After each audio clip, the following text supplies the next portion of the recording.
Villa for the podcast here with my good friend Dan Wiseman. How you doing, Dan? Good to be here, mate. It's good, yeah. 5 games in a row, 5 wins. Talk us through the weekend. First half, absolutely amazing. I think it's some of the best football we've played. Yeah, it was liquid at the start, wasn't it? Absolutely liquid, mate. We tend to do that though, don't we? I feel like, especially at home, we always start games so well. We were right on the front foot. The passing was really good. I'm really starting to like the sense of responsibility that Jack's picked up as captain. You know, he's dropping deeper. I feel like he feels a responsibility to be the one that starts the attacks. He gets things moving, sitting deep, pulling the strings. Sort of like he's allowed McGinn to become the player that he was kind of this time last season. That 10, zipping in behind the, in between the lines. But no, yeah, it was really good. And the goal was really well put together. It was everything that we deserved. Fantastic ball by John McGinn. How he sees that is beyond me. On his left foot as well, it's an absolute beauty. I was really happy with the way touchdown from El Ghazi as well. Yeah, it's a beautiful goal. It really is. I think it was only really whilst when I watched the game back, I realised how good it was actually, and the play that goes on before it. I was really happy. It kind of slowed down a bit in the second half. We didn't quite hit that same groove that we started with in the first half, but it was excellent. It was, and for all the sort of plaudits that we give him for the first half, I think the only complaint would be perhaps not being as clinical as we should be, especially with how much of a meal we made the second half. I think whilst that was probably the best performance we've had in, you could even say 10 years, in terms of like a first half performance, we're creating more chances, but we're still not taking as many as we should be. We're still scoring as many, for me, as we were when we weren't playing as well, and we were having less chances. For me, I think it'd be nice if we could score a few more goals. Being super picky though, because we did obviously get the win, and that is all that matters. And as well, talking about El Ghazi, gone from hero to zero with that tap in from Neil Taylor. The scenes if Neil Taylor scores that. I couldn't believe it. It was unfortunate. It was unfortunate. Neil deserves a goal for the way that he's been playing recently. We were all delighted, I'm sure, to see Mims, head that one in. But Taylor's been an unsung hero for the team over the recent weeks. He's been really putting the shift, and no one deserves a goal more than he does at the moment. Yeah, it's just crazy to say. You just know it'd be a bit like any goal I haven't put in score, the place would just erupt, and I'd certainly be in my words. But no, Neil Taylor has been fantastic since coming in, and as we said, it wasn't always plain sailing. Blackburn always dangerous from set pieces with the freak of nature that is Charlie Mulgrew. He scored direct from the corner spot 3 times. Unbelievable. And I think he scored 3 or 4 free kicks. Well, you can see it with those 2 corner kicks that they played in the first half. They were going for it, weren't they? Yeah, like almost onto our goal line, straight over the back post, and they were headed them back across. It was clear what they were trying to do, and it's obviously something I'm not sure the players are used to facing, and it certainly caught them out on a couple of occasions. They had a chance to a half chance, but they did very well to hit the bar. It was a great effort. You got to give it. I think it was Tammy that was underneath it. I think he was on the line, and obviously all 6'5" of him. There's a potential that if it does drop onto the bar, that he gets his head to that. But no, it was just as you said. They could have very well come out of the game with some points there, Blackburn. I've got some slight criticisms of some players, and I think for the first time in the Villa podcast, I'm actually going to criticise Jack Grealish, and I'll be interested to hear what you think on this, because I don't feel he shoots enough. Yeah. Pull the trigger. He gets into these attacking positions, and you see him, and he's looking for that final pass. When he scores great goals. Yeah. I just want to be pull the trigger more. I think that's a criticism that everyone has of Jack Grealish. He doesn't score enough goals. But all the stats merchants for people who just are looking to shit on Grealish. He finds himself in good positions, but then I feel like when he wants to shoot, or when he feels like he can shoot, there's just bodies around him. And obviously he's the kind of player who draws people in, but there's times where we'll kind of come inside, look a little bit of wing play with Andre or whoever, and you think, oh, this is Jack, he's coming inside, this is where he's at his best. But yeah, I would like to see him shoot a bit more. Because the thing is, his numbers don't concern me as much, because of what I think a lot of people don't realise is that he's assuming this deep position, and essentially for 50% of the match he's a 6. Yeah. And he's sitting almost as deep as Wheeler at points, picking up the ball and carrying it forward, playing the passes. So his numbers don't concern me, because obviously you don't expect the goals and assist numbers from players playing in that position, but obviously there is the general assumption that he still plays as a 10 and he's sitting right behind Tammy, so you kind of expect those numbers in that position. So I'm not putting as much pressure on him in terms of that respect, but he's got the long range capabilities. Obviously he can do it on the volley, and if you can do it on the volley, you can do it on the deck, sure. Yeah. There's a couple, and he's got technical ability. I remember the goal against Wigan last season. Yeah. Right in saying. He cuts inside, puts it in the top corner, and that he's got that from like 20-25 yards, and he's not going to score all of them. I know that, but I just want to be seeing him, put himself on the score sheet, and because he has got the capability to silence those haters. And obviously, as I said, I know that I'm not expecting him as much with that position, but we want to see Jack Grealish scoring goals. So. Yeah, that would be amazing. I did actually. I said I felt like Jack had a goal in him. I don't know. Maybe he kind of. It wasn't his best game. I think that's fair to say. It was a shame that Southgate was there for that one, wasn't it? Yeah, I mean, if Southgate was there for Derby, Blues, Borough, you can't help but feel like he'd probably be in the squad, or his name would be in the hat.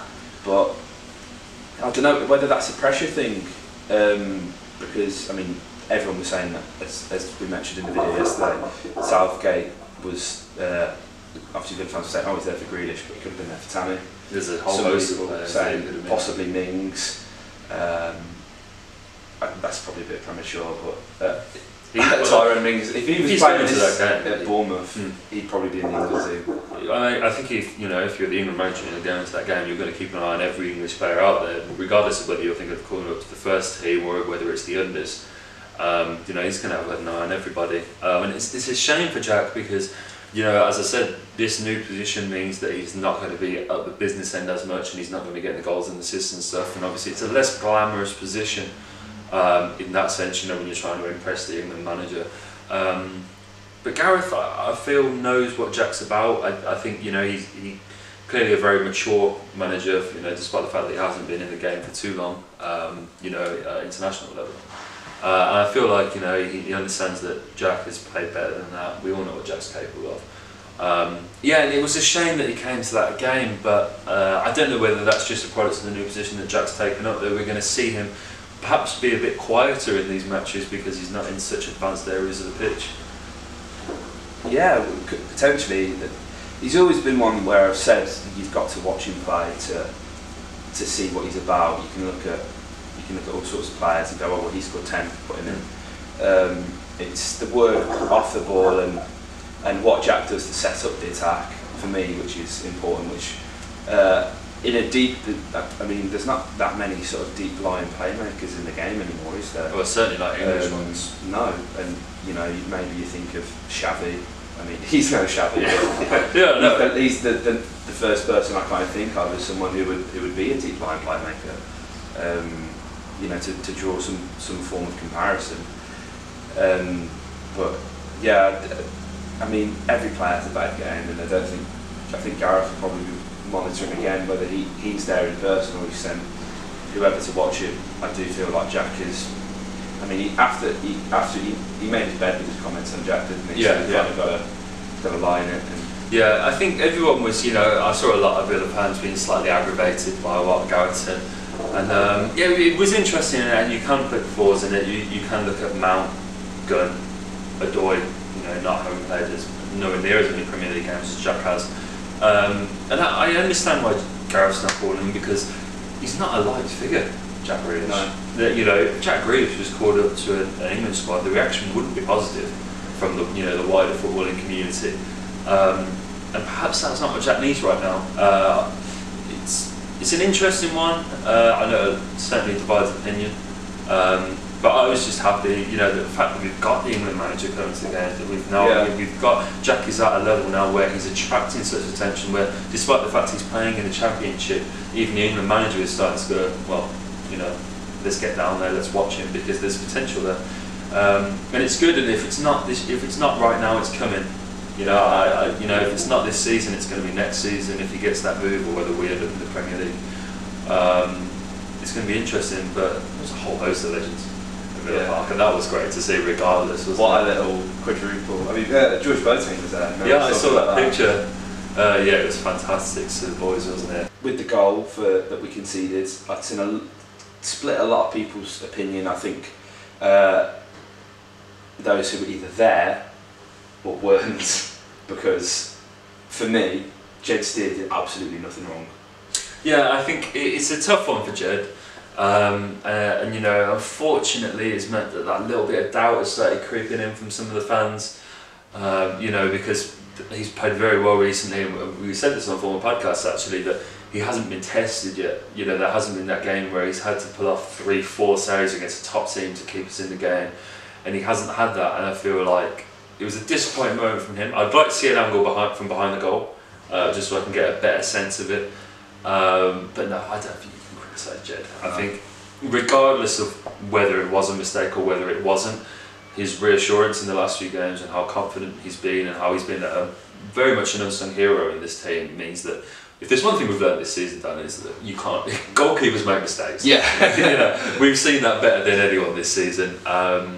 He's a young lad. He's learning. He's just had that first win in the team. Yeah, give him a break.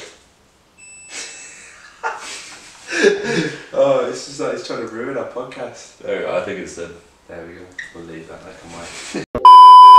I sit behind the goal actually, and the ball, it takes a freakish swerve to the centre, and as a goalkeeper yourself, you'll know if you don't in that situation, if you just stand still and that goes top bins, you're criticised for not going. So Jed goes the way he thinks it's going and the way it was going, and I think he does excellently to get his hand out. And if anything, it should be more of a criticism on the defence for not tracking the run. Yeah, no, of the player. Absolutely, yeah, absolutely. I think you can look at it from a number of ways. Is it?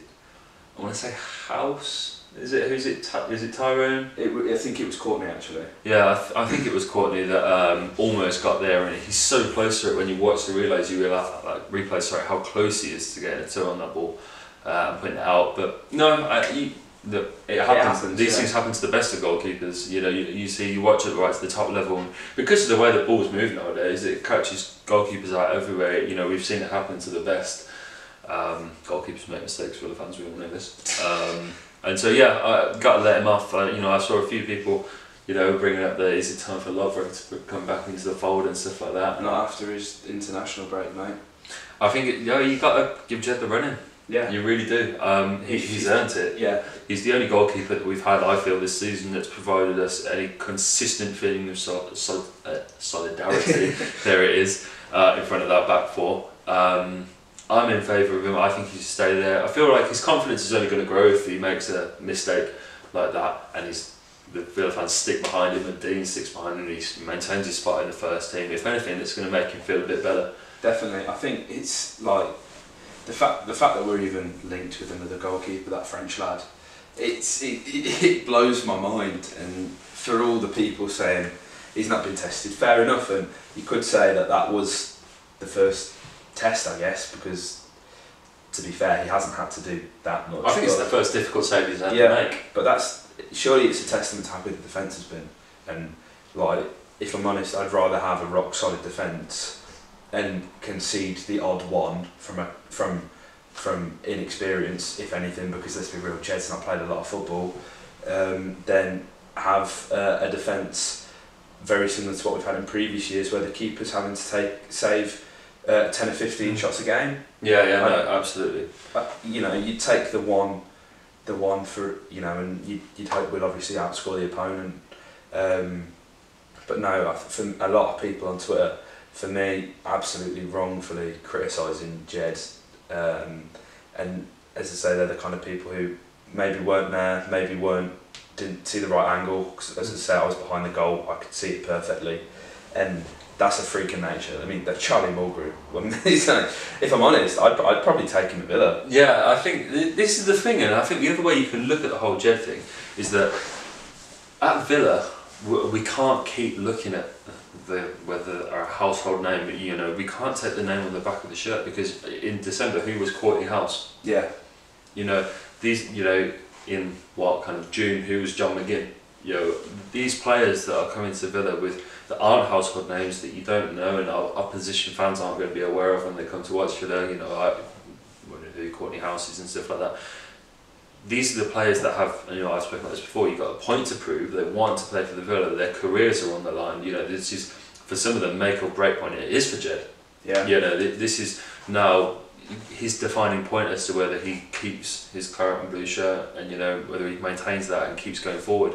And so I'd much rather have these players who are coming in with a point to prove, that really are desperate to play for the club, than I'm not questioning the Lovera's dedication or anything like that at all, but there is that desire to it. There's that absolute want, that fight to keep him at the first team, and he looks so confident in his goalkeeping at the moment. Yeah. I really hope that doesn't knock him, because he's been so reassured. But even regardless, it got a bit nervy at the end, didn't it? After the free kick went in, Villa Park quickly turned into quite a nervy place to be. It was rocky. I would like to say that the fans didn't get on the back of the players though. No, which absolutely. is a bit of a change. Yeah, because I feel, you know, if that game was happening like January, December time, it's a very different place to be, Villa Park. But you know, there were a few moments where my heart was in my mouth, and I think when Neil went down with, I can't remember the Blackburn player, but went down and the ref blew his whistle. Yeah. Gave it, I thought that my heart sunk then. I thought he'd give him a penalty. But no, that's football, isn't it, mate? Yeah. That's why we love it. It's an emotional roller coaster. Villa always has been, and there's going to be moments like that towards the end of the season. But it didn't matter whether it was 3-0, 4-0, 1-0. We got the win. Yeah, it's the 3 points on the board to keep that momentum going. Wednesday's going to be hard. Really, you know, we need all the momentum we're going to get, because it's certain to say that they are not going to want to lose that game. No. You know, Steve Bruce is going to do everything within his power to make sure Villa don't walk out of Hillsborough with 3 points. So we're going to need all the momentum we're going to get, because that is going to be one tough game for the Villa boys. Definitely. Sort of going back a little bit, there was, I don't know if you remember, there was a rare moment of maybe you know, just a loss of concentration from Courtney House and Mings, where Danny Graham got through and was one-on-one. Should have scored that, mate, and I thought he beat Jed with the shot. I mean, if that's on target, it was inches wide, but plenty of heart in the mouth moments, weren't there, in that game? Yeah, it was interesting. The defence did go to sleep a little bit at points. You know, with the goal, you know, as you can say, and you can criticise, again, I'm going to shoot his House for not getting there, but he's very close. It's just a foot race, you know, 50-50 in that scenario. You know, he's like a couple hundredths of a second away from getting his toast up first, and it's unfortunate. But there were moments like that where it was a little bit surprising. The defence did seem to fall asleep at points, but again, I don't think any real cause for concern. No, I think the big thing for me, and I don't know if you've noticed this, obviously Courtney and Mings are posting the highlights a lot on social media, which is great for us, because I can't get enough of that little roulette from Mings. That's unreal. But it's, for me, the sort of the confidence that are coming from these lads, for them to just to have the balls to do that and be like, yeah, this is how good I am. That kind of swagger. When was the last time we had that? Mate, it's been forever. I mean, Tyrone pulled off that roulette, and because obviously he did that, I feel like it's been slightly underrated. But in almost exactly the same spot, mate, in the first half, that turn from Tammy. Yes. Mate, your 6'5" striker is doing that. That is outrageous. He's got no right to be doing that. Absolutely no right. Especially when you can't control the ball as well. Honestly, I don't know. Yeah, this is a Villa team that's just exuding confidence. You know, it's Jack. I'm convinced, because these players were so scared to come out of their shells. You watch the performances, you know, pre the return.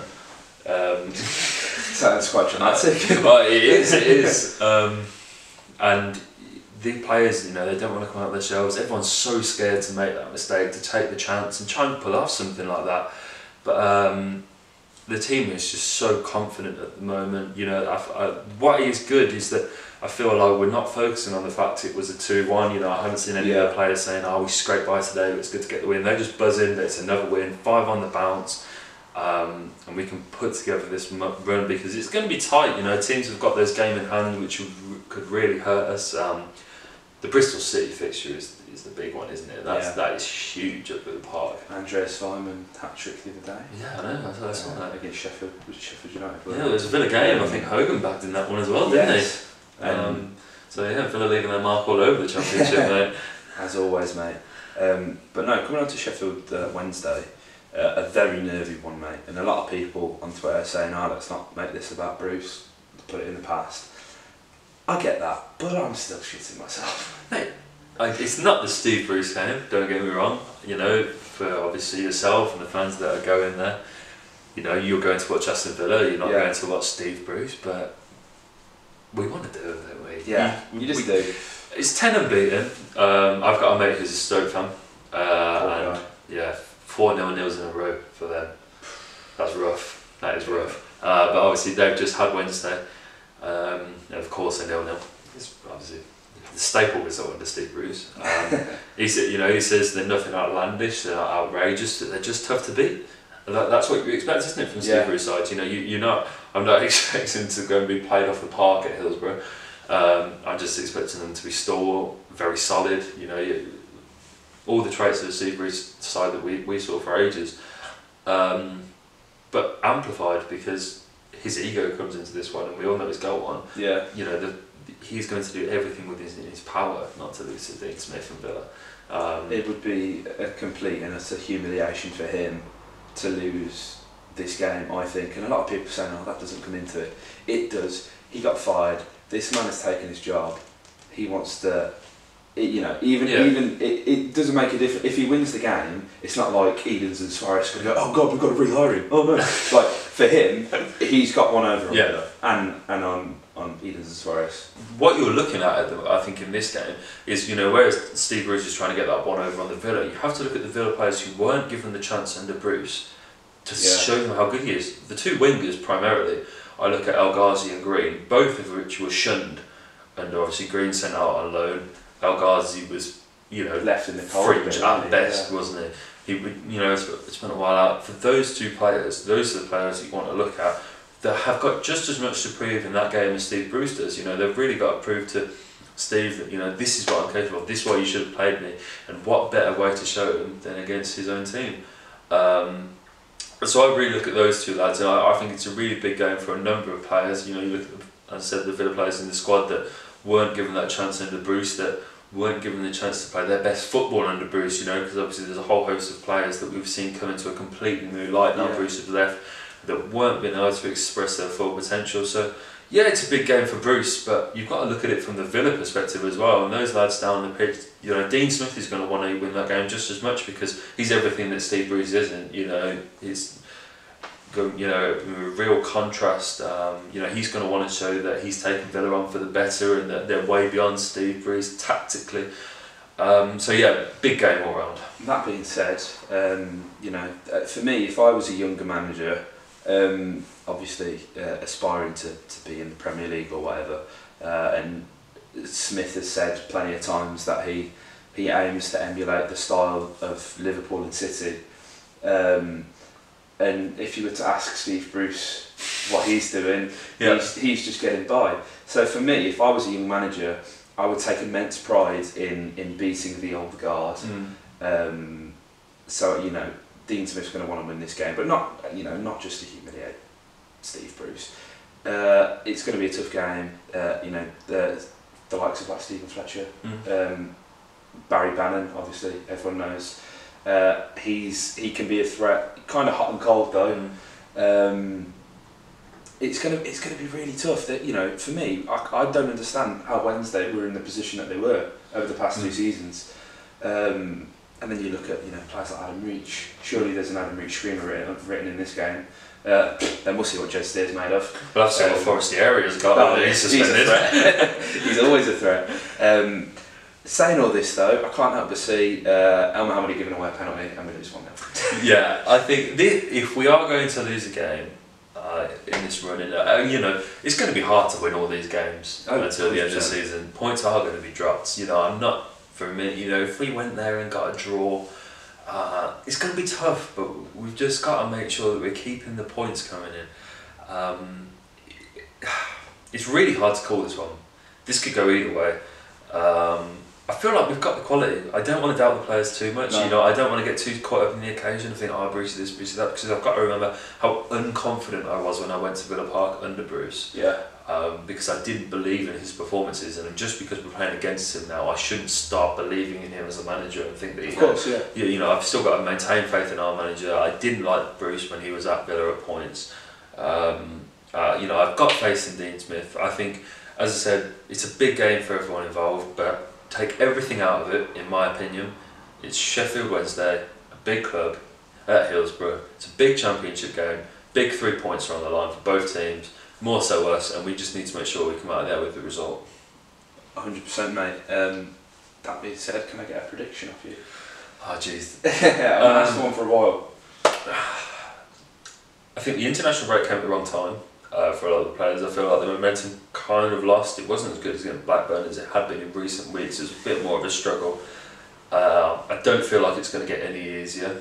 That being said, mate, that dressing room's buzzing. Yeah. And that does a lot. It's a win, a narrow one. I'm going to go by one. I'm going to go 1-0 or 2-1. Do you know what? I'd take a 2-1. I'd take a 1-0. You know, 3 points a king.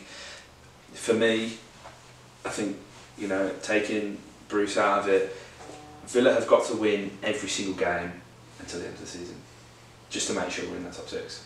Because we can't be relying on other teams dropping points. No. We don't want to be in that position. Absolutely not. And we're banging form at the moment. And I mean, our longest run last season was 7 wins, and that was our longest run in almost 10 years, wasn't it, of consecutive wins. I think this is a really good chance for us to make it to 8 wins. I think, you know, up to Bristol. I think that'll be a really tough game. But yeah, no, I honestly think that the confidence will help see us through. I really do. I think this dressing room is the best place to be right now, and there was obviously talks of like a possible click.